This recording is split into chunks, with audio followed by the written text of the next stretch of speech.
Let's talk about cravings really quick, or maybe not really quick because there's a lot to say about cravings. If I had to be very reductive about it, there's about 3 different types of cravings that you can have. First one is your body just trying to get what it needs. Cravings can be driven by deficiencies in the body. There's even medical conditions for that, like pica, when pregnant women often crave certain types of foods like pickles or, as strange as it may sound, even suck on rocks. The reality is that their body is missing or feels that it's deficient in a micronutrient and it's trying to make up for that. The pickles could just be salt. The rocks could actually be an iron deficiency or some sort of mineral that, guess what? Rocks are minerals, so that's a great way to get a booster shot of that.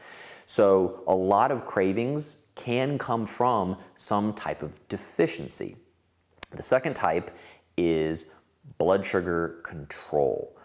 Because a lot of the foods that we eat are processed or end up being concentrated with carbs, it is hard for our bodies to regulate our blood sugar adequately. So when it spikes, we're jittery, we're uncomfortable, so then we don't want to eat anything, but then our bodies release too much insulin, so it drops too fast, and by the time it gets the signal that, hey, blood sugar is entering in normal ranges, stop producing the insulin, there's still insulin in your bloodstream, so it continues to lower it too far. So now you start to crash and you get the shakes.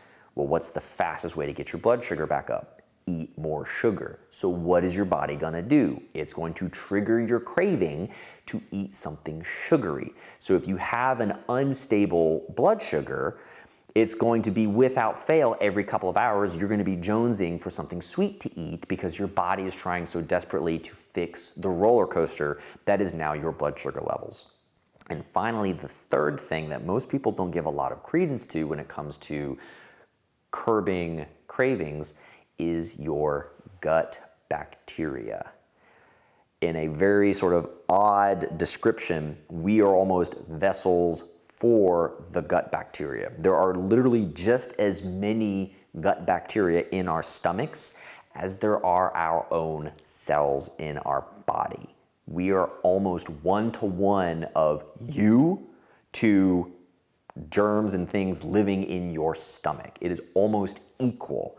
So the joke is, are we more us or are we more vehicle for the bugs?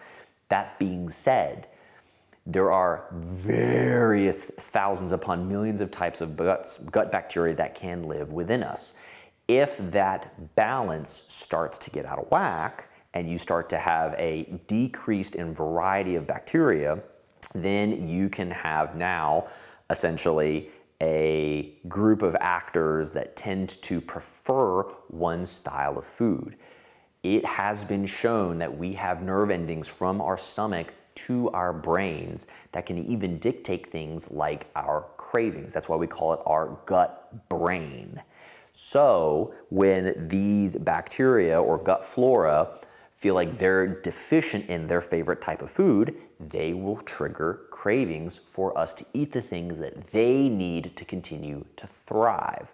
So the hardest part of fixing that craving is introducing other types of gut flora to help increase the biodiversity in our stomach. So that way you're not just craving the same thing all the time. If you get some bad bugs that love to nosh on processed food and sugar all the time, then that can be a big explainer about why sometimes it's so hard to kick the habit, is because that's exactly what they want and they want you to keep eating it.